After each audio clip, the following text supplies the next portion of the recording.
Buenas tardes a todos. Buenos días.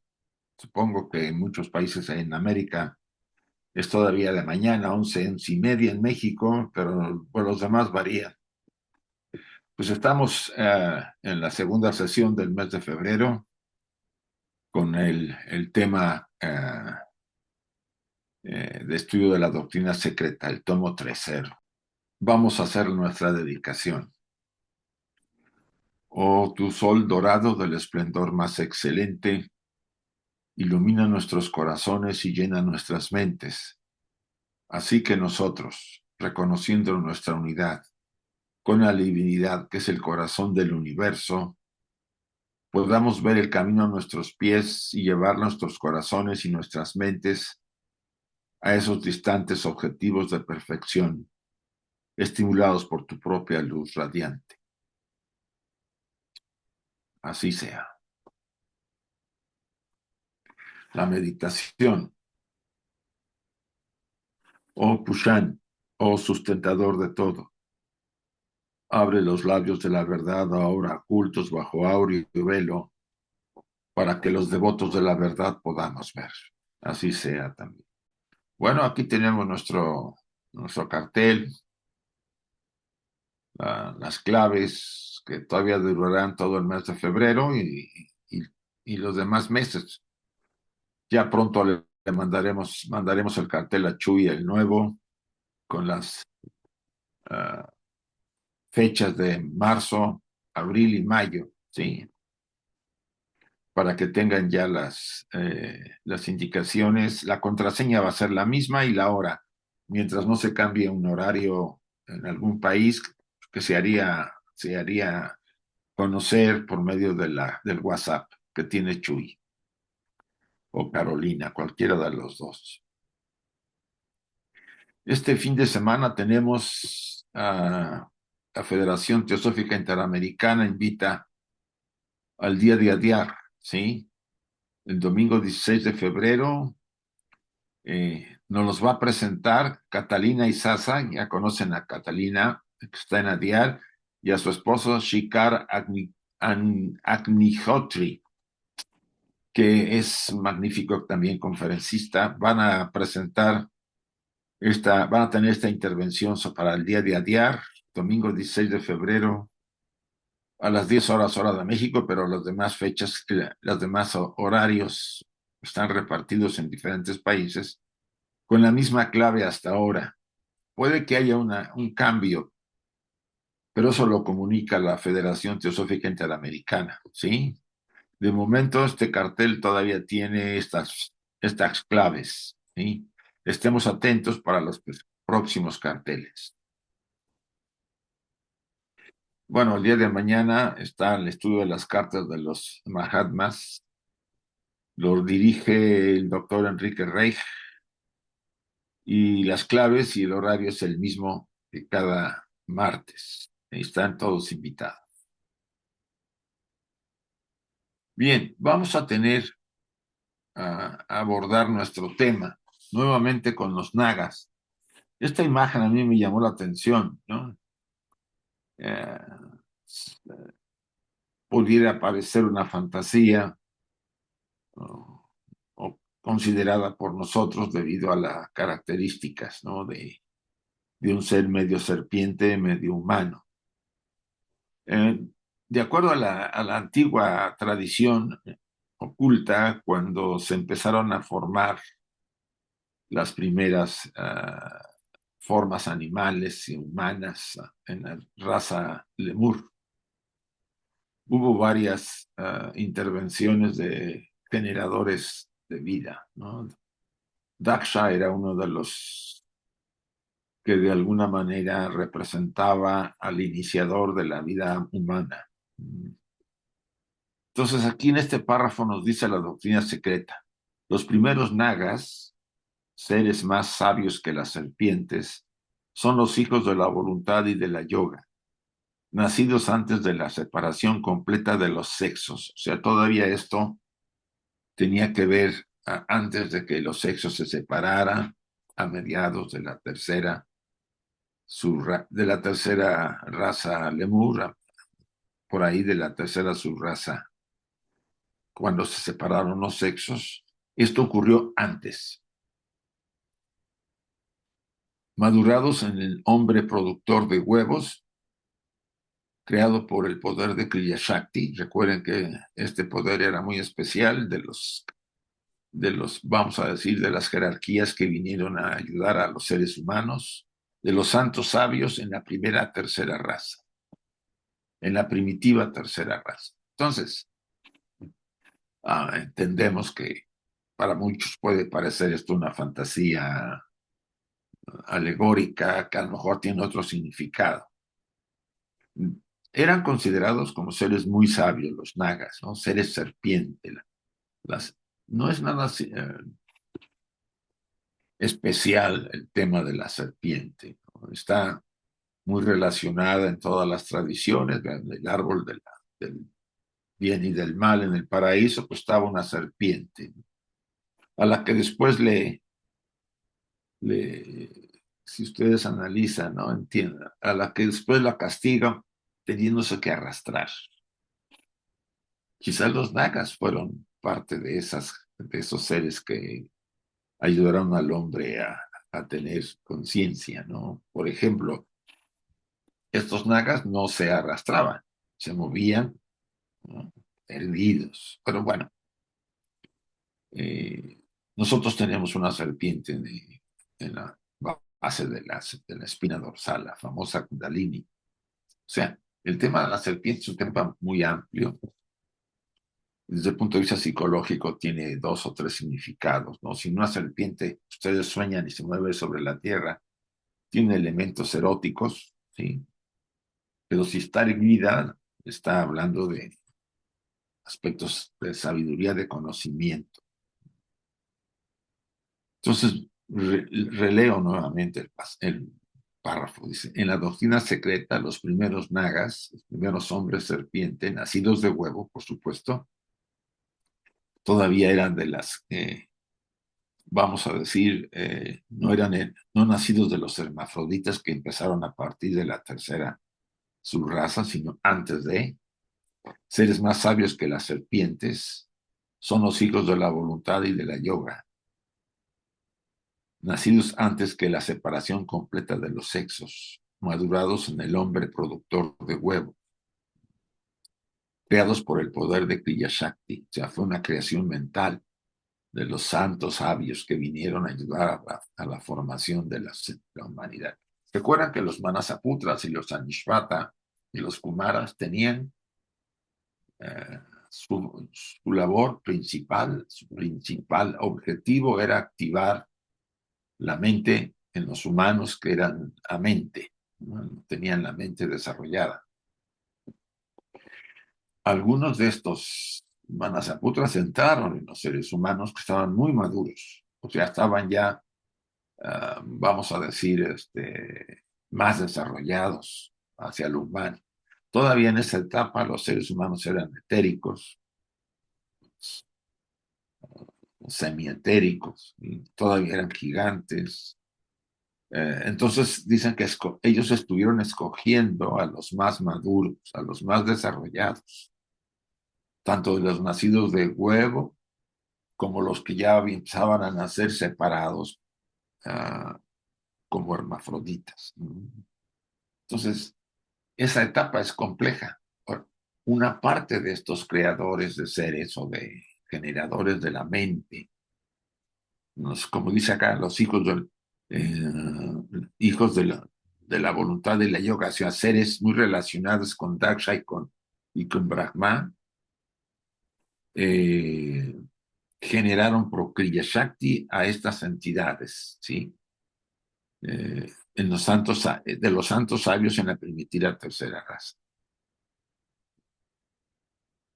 Hacia cierto punto, casi en todas las tradiciones se hablan de estos seres, ¿no? Yo estaba ahorita repasando la simbología y encontré, pues no solo en el Tíbet, por supuesto, en Indonesia, en Tailandia, en China, pues el dragón, ¿no? El dragón de la sabiduría, o sea, siempre ha habido esta simbología.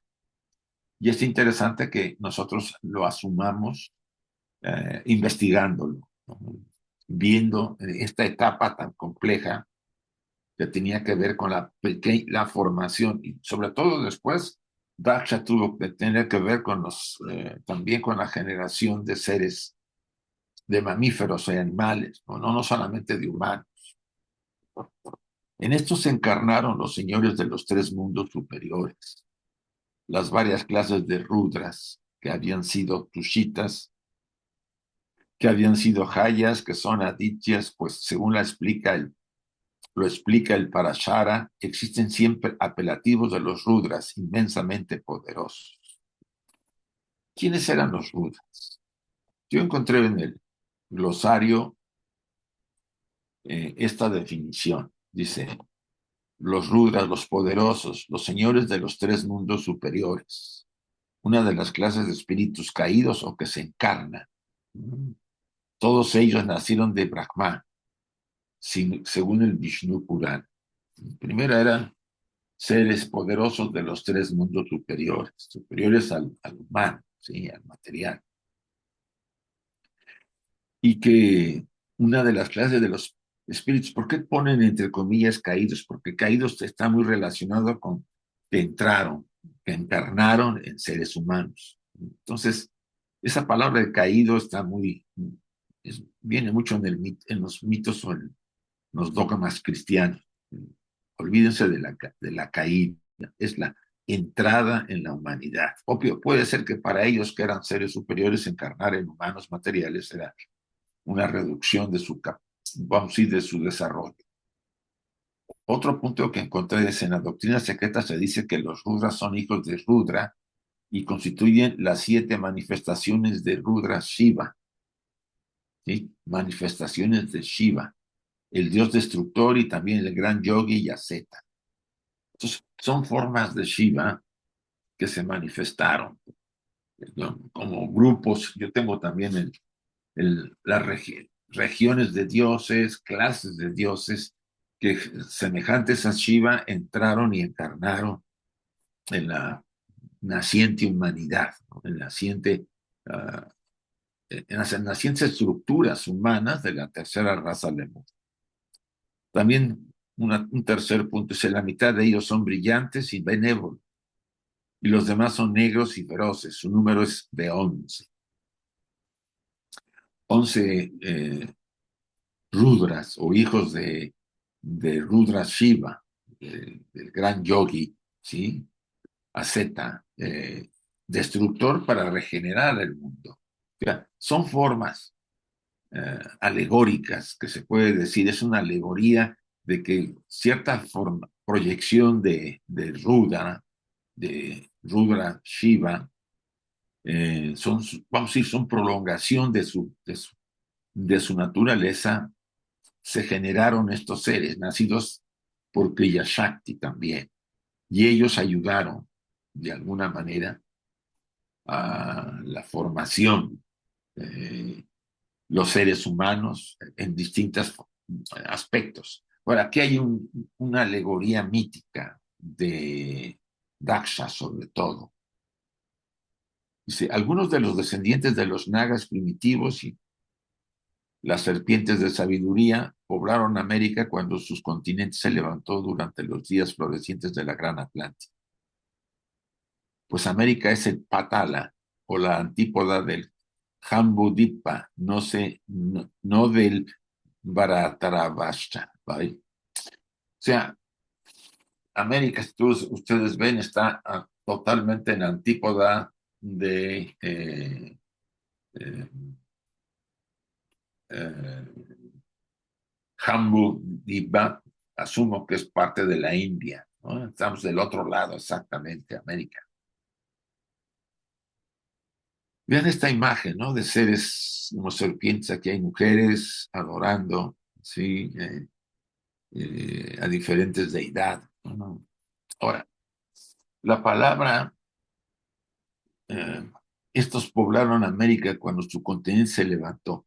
Está muy ligado el tema de los nagas a este párrafo que dice, de lo contrario, ¿de dónde proceden las tradiciones y leyendas estas últimas siempre más verdaderas que la historia, tendremos que decir algo de los nagals y de los nagals, nargals y nagals, y también del nagalismo llamado culto de los demonios por los misioneros en América. En México había un grupo de chamanes llamado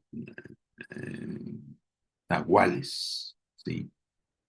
Los nahuales es el término común que se conoce en México a, a los chamanes o brujos de alguna forma que se transforman en animales. Eh, la tradición habla de que Moctezuma, el último emperador azteca, tenía 33 nahuales a su servicio para ayudarle a predecir situaciones, ¿no? Profetizarle cosas. La leyenda dice que ellos le dijeron que iban a llegar hombres barbudos y blancos del otro lado del mundo y que iban a dominar a los aztecas, al imperio azteca, que iban a ser prisioneros de estos seres que iban a llegar. Moctezuma se asustó mucho y mandó a los nahuales a que fueran a la entrada al más allá, o sea, la Hades de los griegos, a hablar con una divinidad que gobernaba esa zona. Estaba en México, en lo que es la montaña del Chapulino, Chapultepec, porque es el centro de la Ciudad de México. Ahí estaba la entrada no a los infiernos, sino al Hades, ¿no? A un estado diferente, astral. Ellos fueron, invocaron a la deidad que estaba ahí, se supone. Estoy narrando la leyenda. Y le dijeron que si podía recibir a Moctezuma porque iba a haber una catástrofe, según la profecía que ellos le habían dado. Y esta deidad, este Dios, les dijo que no, que Moctezuma había derramado muchísima sangre en los sacrificios humanos y tenía que pagar uh, ese hecho. Ellos regresan y bueno, ya lo demás lo sabemos, ¿no? Llegaron los españoles de aquel momento, pasaron por una serie de situaciones, se aliaron a ciertos grupos que luchaban contra los aztecas, porque el azteca era un imperio, dominaba todo el centro de México, y finalmente pues derrotan a los aztecas y matan a Moctezuma, por supuesto. Eh, entonces los nagales o nahuales mexicanos pues no eran tan malos. Esa tradición aún ha seguido, no solamente que ahora en América, en México, el nahualismo está más ligado a los brujos, a los hechiceros, vamos a llamarlo así, a los chamanes, ¿no? Hay de luz y de la oscuridad. Y podemos tomarlo como leyenda, pero pues no lo toman tanto así, ¿no? Porque creo que en los pueblos de América hay mucho más de lo que nos imaginamos. Algunos tienen más que otros, ¿sí? Todavía se mantienen tradiciones muy, muy profundas y secretas, misteriosas. Recuerdan que cuando Blavatsky estuvo en México, pasó por México, en Yucatán, se entrevistó con un grupo oculto de origen indígena, de origen maya. No dice el nombre ni nada, pero ella tuvo contacto con ese grupo en sus viajes antes de que empezara su labor dentro de la sociedad teosófica. Entonces, el nahualismo, que puede ser considerado, como dicen ahí los misioneros, como culto al demonio, bueno, ellos veían todo culto al demonio que no tuviera un cariz cristiano. Los hindúes eran endemoniados, todos los pueblos que adoraban, que tenían diferentes tradiciones religiosas, eran demonios, ¿sí?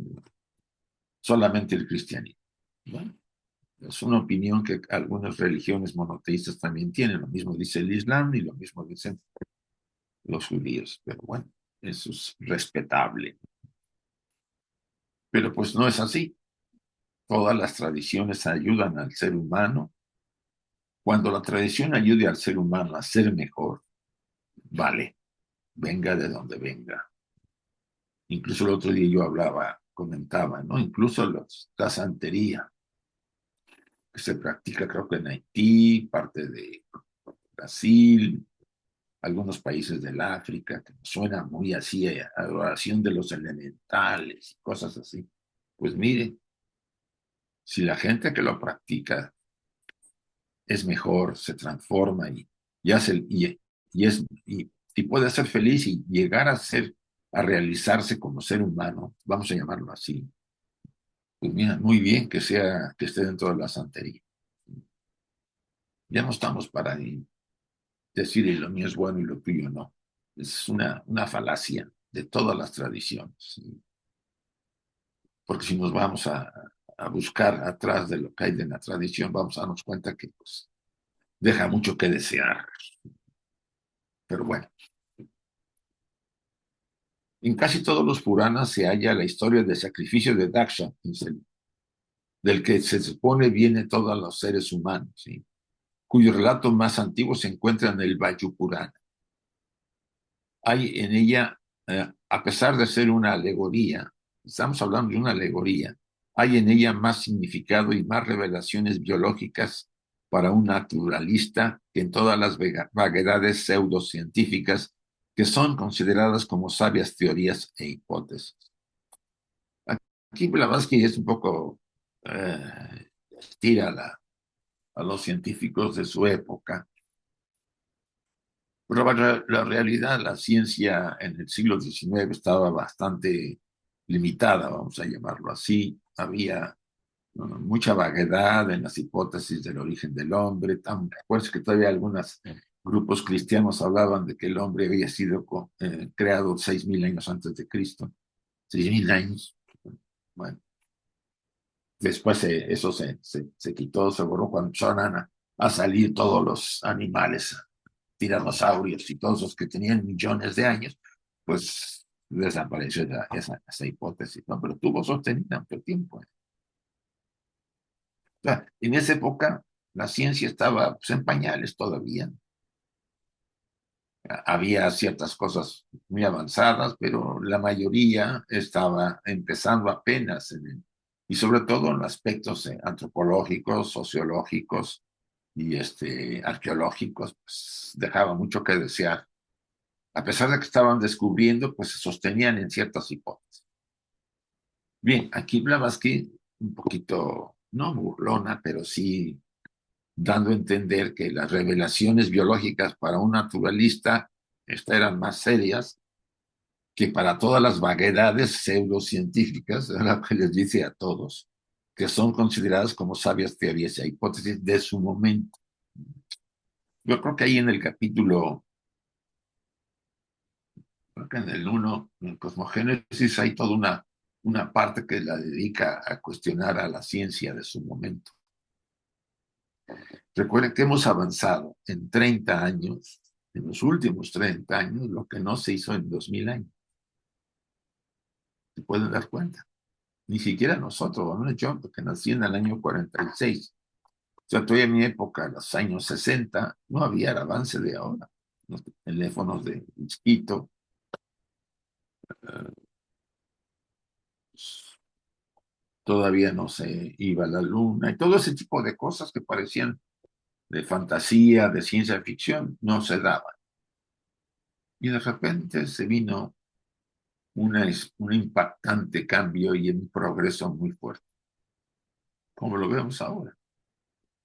Tiene sus bemoles el progreso científico. Nunca estaré yo, al menos, o no estaremos en contra del progreso científico mientras el ser humano no pierda su ubicación y sepa manejar la ciencia moderna que se está destapando. Y no seamos presa de ella, como parece que está empezando a ser, sobre todo para las generaciones de jóvenes. Es una problemática. Pero repito otra vez el tema que estamos hablando de esta alegoría. Dicen, casi todos los Puranas se halla la historia del sacrificio de Daksha. Los Puranas son parte de la literatura mística hindú, cuyo relato más antiguo se encuentra en el Vayu Purana. A pesar de ser una alegoría, acuérdense, es una alegoría, hay en ella más significado y más revelaciones biológicas para un naturalista. ¿Por qué? Vamos a ver en términos generales cómo fue esta alegoría. Adaksha, que es considerado como el progenitor principal de los seres humanos, en general de los seres humanos y de los demás animales, se le indica además como creador del hombre físico. ¿Sí? Eh, en la fábula donde se le hace desprender su cabeza con el cuerpo, del cuerpo en la lucha general entre los dioses y los raumas. En una lucha, aquí a Daksha le cortan la cabeza. Lo que quiero comentar eh, que puede volver a ser fantástico, aunque ahora lo fantástico ya no es sorpresivo, pero bien. Dax es considerado como el progenitor principal, y no solamente de los seres humanos, sino también de los mamíferos, muchos animales mamíferos. Eh, ¿Cómo fueron formados? Bueno, asumo que tiene que ver mucho Kriya Shakti, la creación mental de las formas, basadas en los modelos que nos da Mahat, la mente universal, la conciencia, la mente universal que donde están todos los modelos de todas las formas. ¿Sí? De ahí fueron tomadas y materializadas, podríamos decirlo así. Entonces, la fábula dice que a Daksha lo mata un monstruo, lucha y muere a manos de un monstruo y le corta la cabeza. Habiendo sido su cabeza quemada en el fuego, fue reemplazada por la cabeza de un morrueco, según el Kashi Kanda o Skanda Purana. Ahora bien, la cabeza y los cuernos del morrueco son siempre el símbolo del poder generador y de la fuerza reproductiva y son fálicos. Ya entendemos lo que es. O sea, ahí él adquiere la potencialidad, ¿no?, de generar. Acuérdense que en la tradición egipcia había un dios morrueco, Khnum, ¿sí? En Egipto, que era también el creador de seres humanos y formas animales, mamíferas, etcétera, etcétera. O sea, su relación con la tradición egipcia es interesante. Repito, habiendo sido su cabeza quemada en el fuego, fue reemplazada por una cabeza de morrueco, según el Kashi Kanda o Skanda Purana. Ahora bien, la cabeza y los cuernos del morrueco son siempre el símbolo de poder generador y de la fuerza reproductiva y son fálicos. En este caso, Daksha estaba muy relacionado con Shiva, el transformador, el destructor para regenerar, para hacer modificaciones para mejorar. Todos nosotros estamos sujetos a Shiva. Si realmente queremos ser mejores y crecer, Shiva tarde o temprano nos va a tocar.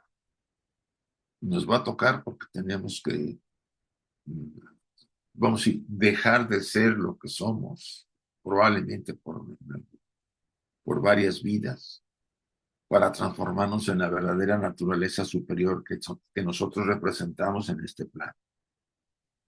Acuérdense que somos seres espirituales viviendo una experiencia humana.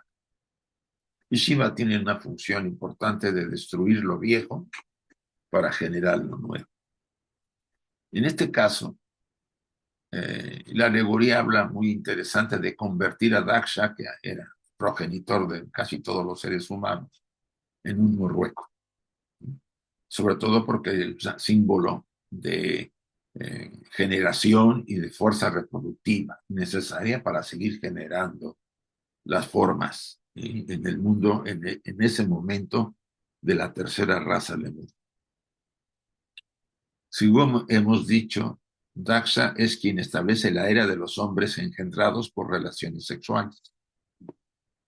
Este modo de procreación no ocurrió, sin embargo, repentinamente, como pudiera suponerse, sino que necesitó largas edades antes de que se convirtiera en el modo natural. Aquí ya hemos estado repasando. La tradición nos dice que en época lemur, las primeras tres razas, subrazas, la primera, la segunda, y antes de la separación en la tercera, el ser humano bueno, los pseudohumanos se reproducían, atéricos, gigantes, se reproducían por huevo, ¿sí? O nacían andrógenos. O sea, había una combinación ahí, pero no había todavía la forma, ni siquiera la hermafrodita. O sea, vino después de la separación de los sexos. Todo ese largo periodo de las tres primeras subrazas, la separación, la intervención de los manasaputras para darnos la mente, los manasaputras, los kumaras, bueno, todos ellos participan de darnos la conciencia de ser seres humanos. Pero todavía los hermafroditas tardan varias subrazas, la cuarta, la quinta, la sexta, hasta que poco a poco, estamos hablando de miles de años que dura la raza lemur, es una raza misteriosa, muy interesante, hasta que poco a poco los seres humanos, los hermafroditas, se iban engendrando nuevos seres más definidos en el sexo masculino o en el femenino. Físicamente se parecían más a los hombres y físicamente a las mujeres, y los órganos de procreación iban siendo más desarrollados en los hombres vamos a ir modificándose lo femenino, el órgano femenino, retrayéndose, alterándose, y al revés en las mujeres. Por eso se dice que Daksha es quien establece la era de los hombres engendrados por relaciones sexuales. Eso casi es al final de la raza lemur, casi entre la sexta y séptima subraza lemur, donde ya había la heterosexualidad. No quiere decir que no hubiera todavía hermafroditas, que incluso a principios de la cuarta raza aparecieron todavía. Por lo tanto, el sacrificio de Daksha a los dioses se presenta como habiendo sido intervenido por Shiva. Aquí tenemos una imagen de Shiva, la deidad destructora, la evolución y el progreso personificados, porque sin Shiva no habría evolución y no habría progreso. Eso tenemos que tenerlo claramente, que es a la vez el regenerador, el que destruye las cosas bajo una forma, pero para volverlas a la vida bajo otro tipo más perfecto. Entonces, modifica. Daksha es alterado en su naturaleza para volverse más reproductor, para poder generar más vida, que era la función en ese momento en la humanidad, en esa raza, la raza lemur. Shiva Rudra crea al terrible Virabhadra, es el monstruo que le cortó la cabeza a Daksha. Nacido de su aliento, el monstruo de 1000 cabezas y 1000 brazos, y le ordena que destruya el sacrificio preparado por Daksha. Entonces, Virabhadra, que moraba en la región de los fantasmas, hombres etéreos, creó de los poros de su piel ramakupas, raumas poderosos, o sea, seres luchadores. Aquí está todavía ligado el tema de los engendrados por huevo, acuérdense. De los poros sale ese líquido que se endureció fuera y se formó un huevo exterior. Ahora bien, por la mística que sea por más mística que sea la alegoría, el Mahabharata, que es tan histórico como la Ilíada, muestra a los raumas y a otras razas surgiendo del mismo modo de los ramacupas, los cabellos o poros de la piel, o sea, de seres nacidos por eh, esas sustancias que emanaban del cuerpo, que iban formando una esfera que parecían los huevos, y después cuando maduraban salían de ahí, no sé. Esta descripción alegórica del sacrificio de Dak está llena de significación para los estudiantes de la doctrina secreta que conocen al nacido del sudor. Aquí se habla el nacido del sudor, que eran los que nacían al principio de la raza lemur, todavía. Venían esa forma de nacimientos, venía desde la segunda raza, la hiperbórea. Fue al final de la raza hiperbórea que ya empezaba a haber nacimientos del sudor, o sea, nacimientos de esas sustancias que salían. Recuerden que una vez sacamos una foto de una medium emanando el ectoplasma, ¿no? Y entonces la Blavatsky decía, pues si eso le sale a los seres, ¿por qué no podíamos pensar que eso podría suceder en aquella época que todo estaba empezando? Recuerden, no había nada, las leyes que conocemos no funcionaban, no había heterosexuales, eran todos prototipos de los que iban a ser tarde o temprano. Entonces, concederle a esta parte del estudio cierta validez es importante.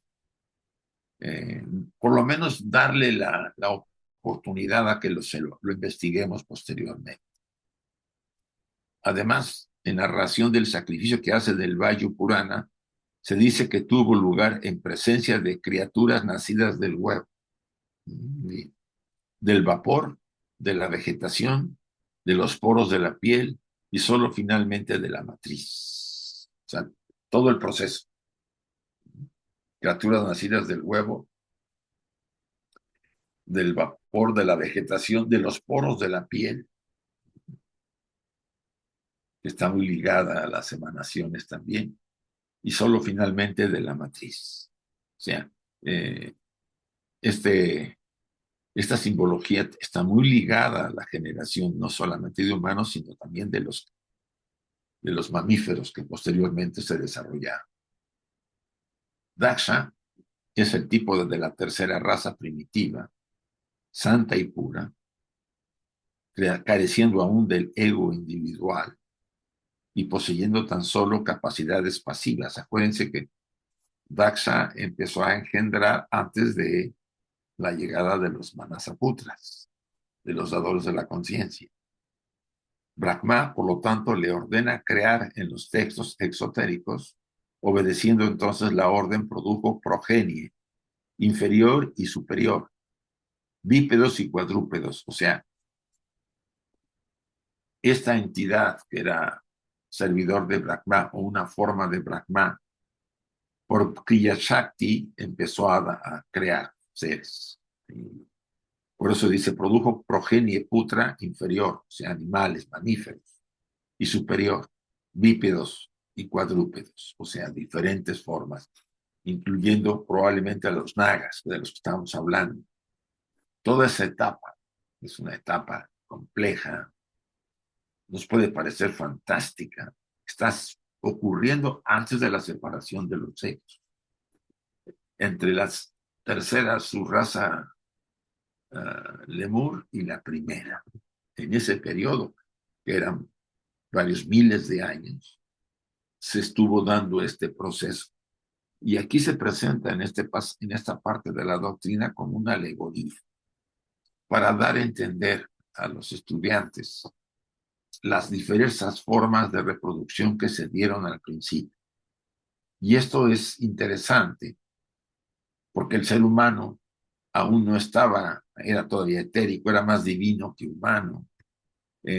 Los mamíferos vinieron después de que el ser humano adquirió la mente, la conciencia, y una serie de elementos que se estuvieron dando en ese momento.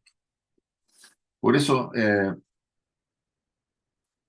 el criterio para poder comprender esta alegoría asumimos que pudiéramos analizarla con calma a medida que vayamos ahorita entrando en el tema de, sobre todo de estas jerarquías que no quisieron eh, dar la mente a un grupo de, vamos a decir, de amentes de la tercera raza Lemur, y se quisieron esperar hasta la cuarta raza, hasta principios de la raza Atlante. Se darán cuenta ustedes por qué esta raza empezó de ser esa mente a imitar a los animales y se mezcló con los animales. Y de esa mezcla nacieron los seres mudos o animales de piel, cubiertos de piel, eh, de pelos de color rojo, ¿no? Orangutanes, por ejemplo. Pero me estoy adelantando. O sea, lo que quiero decirles con esto es que vean ustedes la riqueza y lo complejo que fue la generación de los seres sencientes, no solamente de los previos que fueron formados con los sobrantes del globo, del tercer globo, del globo C, que muy casi seguro eran los animales estos gigantes antidiluvianos, eh, que bueno, que conocemos las figuras de ellos, ¿no? Los perisodáctilos y los grandes animales que nacían por huevo. Sí, acuérdense, casi todos ellos nacían por huevo.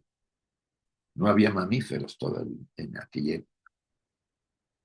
Y después de que, pudiéramos decirlo, adquirió la mente el ser humano y se convirtió en ser humano, porque la mente, Mahat, la mente solamente nos hace ser seres humanos. Sin mente, pues seríamos seres como los de la primera o segunda raza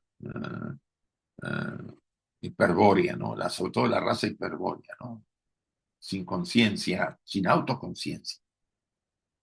Entonces, todo este bagaje de posibilidades para la formación después de los animales mamíferos que vinieron después, muchos de ellos hechos con los sobrantes de los nacidos por huevo, etcétera, etcétera, es una visión y una labor de comprensión de parte de nosotros para entender este periodo tan complejo y tan rico, pero a la vez un poco fuera del contexto en que nosotros estamos todavía estudiando.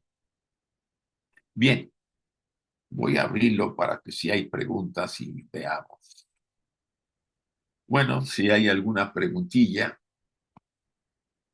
espero que puedas contestar. Ay, ay, ay, qué bueno que no veo a nadie. ¿Alguna pregunta, comentario?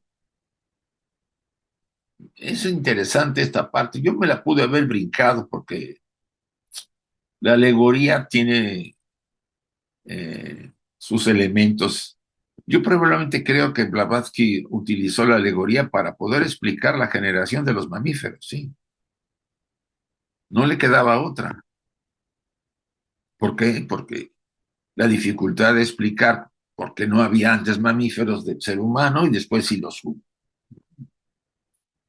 Y aunque hay ahí aparentes símbolos de, pues con los sobrantes de los nacidos por huevo, pues así, la naturaleza lo utilizaba para generar a los mamíferos, pues tuvieron que haber seres divinos que intervinieron, como Daksha, para poder intervenir y formar a los mamíferos a través de, yo asumo, por lo menos lo veo con la poca información que yo pudiera asumir y un poco romántico, por Kriya Shakti, ¿no? Teniendo los modelos mentales, los modelos de los mamíferos, empezar a generar eh, esas formas, usando la materia que es sobrante, que los seres humanos habían, ahora, los pseudo humanos estaban dejando afuera porque ellos nacían por huevo. Recuerden que Daksha viene antes de la separación de los sexos. ¿Sí? Preguntas. Tomen la alegoría con calma. Pueden repasar el pasaje, los En la guía yo les mandé ahí algunos comentarios, les mandé los párrafos donde viene.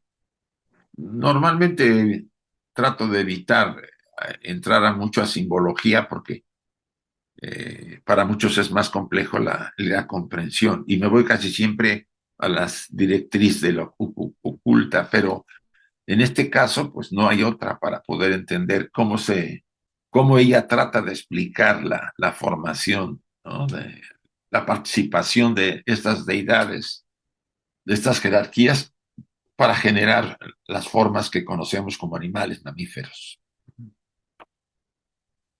Si no hay preguntas, pues vamos a dar la invocación para terminar. Ah, ahí estás, Gabriel. Ya sabía que alguno iba a venir. Gabriel, Mi ahora sí. pregunta es, mi pregunta es si todavía en este momento que estamos viviendo se podría dar creación por Miyazaki. En parte sí. Mira, el poder de Kriyashakti lo teníamos todos. Aunque dice la señora Blavatsky en la doctrina que se pierde cuando no se utiliza y que hay uno en un millón o dos en un millón de personas que lo tienen habilitado, vamos a decirlo. Kriyashakti es crear mentalmente utilizando materia a veces astral o a veces física, ¿sí? Tú creas la forma mental tan poderosa como puede ser por el poder que tienes y utilizas materia del plano material para formar la estructura material. Esa sería yo para mí una forma. La otra es como materializan algunas cosas, ¿no? De los planos. Blavatsky duplicaba cosas, ¿no? Vamos a decir así, ¿no? Acuérdate lo de las tazas, ¿no? Una taza la duplicó enterrada, ¿no? Encontraron. O sea, materializaba, vamos a decirlo así, ¿sí? Eh, Utilizando, pues, energía del plano astral, asumo. Pero en ese sentido, tú cuando desarrollas un proyecto, tú estás usando tu Kriya Shakti, aunque el proyecto va a necesitar, por ejemplo, si eres arquitecto, pues de los ingenieros para calcular la materia, los materiales, buscar a los maestros que van a construir el edificio. Y ya los maestros hacen el edificio, pero tú creaste la idea. Eso es Kriya Shakti. O sea, ahorita nosotros hacemos muchas cosas por Kriya Shakti, por lo menos a nivel mental. Esa es mi opinión. ¿Por qué? Porque entonces la creatividad tiene que ver con eso, ¿no? Las formas creativas que cuando un pintor hace una innovación en una pintura, un estilo, por ejemplo, Kandinsky, ¿no? Las formas que fue desarrollando, increíbles en muchos sentidos, ahí usó Kriya Shakti mental, de su creatividad, eh, inspirado en las formas ideales eternas, él creó un estilo. Entonces sí lo utilizamos, pero de una manera pues muy limitada, ¿no? Vamos a decirlo así, ¿no? No llega, salvo algunos que, bueno, decían que Saibaba materializaba un polvo, ¿no? Una cosa así del plano astral, no sé, algo así. Y hay de haber algunos otros yogis que lo puedan hacer, ¿no? Blavatsky, le digo, yo sé de la taza que incluso se exhiben en Adyar, que ella reprodujo porque Sinet estaba siempre ahí muy deseoso de que le hiciera, y la gente que visitaba a Blavatsky le pedía que hiciera alguna materialización, algún fenómeno, y ella materializó varias cosas, Gabriel. Porque yo pienso que el pensamiento es el generador Sí. y a través del pensamiento se puede hacer daño o se puede hacer bien. ¿Cómo dijiste? El pensamiento es el generador. Sí, O sea que a través del pensamiento se puede hacer bien o se puede hacer mal. perfecto, totalmente, cierto. Mira, es un tema que ahorita estoy yo tocando otra vez, ¿no? Eh, Nuestra naturaleza es dual, ¿no? De luz y de oscuridad. y es la oscuridad, de acuerdo a a la visión de la psicología analítica, es la sombra en nosotros. El ser, vamos a decir, las energías oscuras, mientras no se vuelve una entidad, es una energía que está en nosotros y que nos lleva a movernos en esa polaridad. La parte espiritual también lo tiene, solamente que ahí prevalece más la luz que la oscuridad. En nosotros, pues, debido a nuestra animalidad, tenemos más oscuridad que luz, si quieres verlo así. No todos igual, pero la gran parte. Por eso nos gana a veces más nuestros deseos, nuestro egoísmo, nuestras ambiciones, y luchamos con mucha ánimo para poder vencer esas energías y equilibrarlas. Como decía el doctor Jung, no se trata de ser perfecto, se trata de ser humano. Y el ser humano tiene las dos fuerzas, luz y oscuridad, bien y mal. Esa es una visión de la psicología analítica y lo dice claramente. No se busca la perfección, se busca el equilibrio entre las dos fuerzas. Y la mente tiene esa Sí, capacidad. gracias, ya. Puede hacer convertirte en una bendición o en una maldición. Ese es el poder de la mente. Lo único que sí, que hay una ley que trata de reequilibrar aquellos actos que hace la mente, porque la mente traslada las formas de pensamiento a acciones. Y las acciones pues, tienen que ser equilibradas por la ley kármica. Entonces, es el medio para que nosotros podamos aprender una lección. Nuestra ignorancia nos hace, nos empuja a llevar a cabo una acción, vamos a decir, ignorante, tonta, donde afectamos a algunas personas porque les quitamos algo. Yo lo considero mi derecho, pero violé el derecho de los otros. Entonces, puede haber ahí un castigo, ¿no? Si la ley humana no lo acepta, podría yo tener un castigo humano, que es el resultado de violar una ley, vamos a decir, moral en la sociedad. Pero al final es una forma para que yo reflexione por el uso de la energía negativa que yo tengo, porque así hemos aprendido, ¿no? Cometiendo errores vida tras vida hasta que dijimos, bueno, ya le paro aquí y trataré de no hacer tanto daño. Pero insisto, no se trata de ser un santurrón, se trata de ser un ser equilibrado, donde haya luz y haya oscuridad, pero yo soy capaz de mantener con entereza y con conciencia estas dos fuerzas que se mueven dentro de mí. Espero que eso lo aclare. Gracias, ya. Muchísimas gracias. Sí, Miguel, por favor. Eh, gracias, Isaac.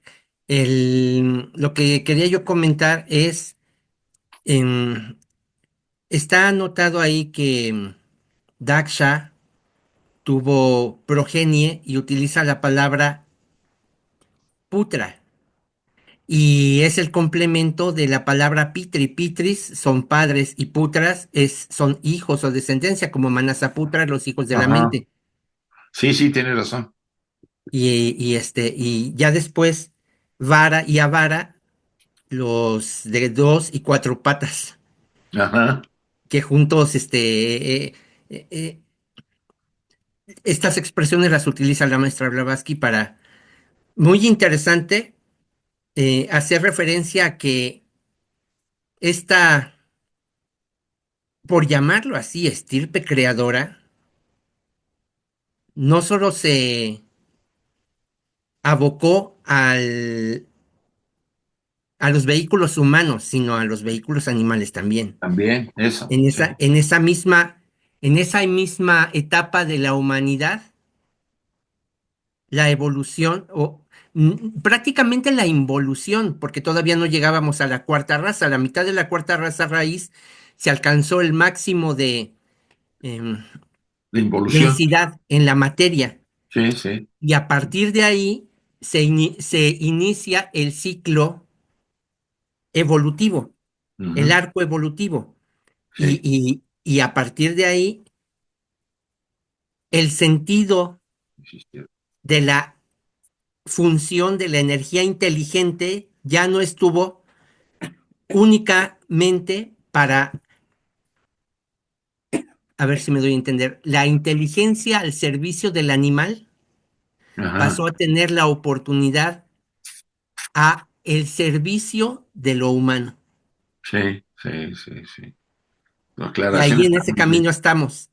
Sí, sí, tu aclaración está muy buena porque yo ahorita también bueno, comprendí que sí es cierto, el hecho que tú hayas dicho que estaba todavía en el arco descendente de la involución, ahí aclara con eso todo lo que hizo después Daksha Sí.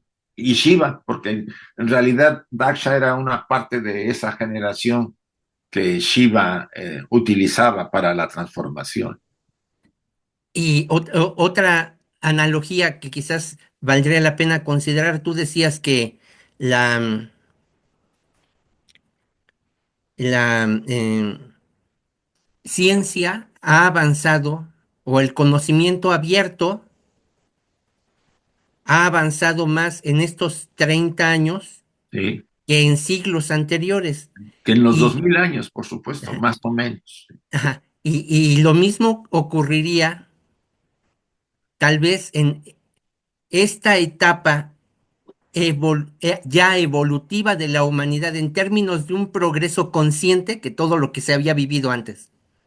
Sí, sí, Ujú. sí, muy bien esa también, que estas aclaraciones ayudan más a comprender. Yo siento, y parafraseando de alguna manera lo que dijiste, que la señora Blavatsky para poder transmitir que la generación de animales no estaba solamente dada, no era un progreso darwiniano, vamos a decir, que viene de la modificación de los elementos de animales del tercer, del tercer globo, del globo seco, no sobrantes, ¿sí? Sino que tenía que ver con seres que se dedicaron a generarlos. Pero como no entra a la de explicación, probablemente por razones de no poder comunicarlo, ¿no? Tal como deja la alegoría de Daksha como nos las presenta. Yo al menos lo he entendido así y no le he buscado demasiado para que el público no se confunda en tanta detalle. Supongo que así lo manejó. Habría que leer un poco. Yo estoy ahorita a ver si encuentro el Vishnu Purana para leer un poco más la alegoría directamente en el Purana y no el párrafo que ella solamente reduce, ¿no? Pero sí, sí, tus comentarios aclaran mucho. Gracias, Miguel. Tere, por favor. Ya, Ahora, está ya. ahora. A ver, sobre la mente, me gustaría decir dos cosas. Lo voy a hacer sencillito porque no sé hacerlo de otra manera. Todos tenemos una mente que es la material, Sí, es esta de aquí. Pero todos tenemos una mente espiritual sí, que está en nuestro corazón. mm, La mente material, lo he dicho muchas veces, yo creo ya, pero lo voy a volver a decir.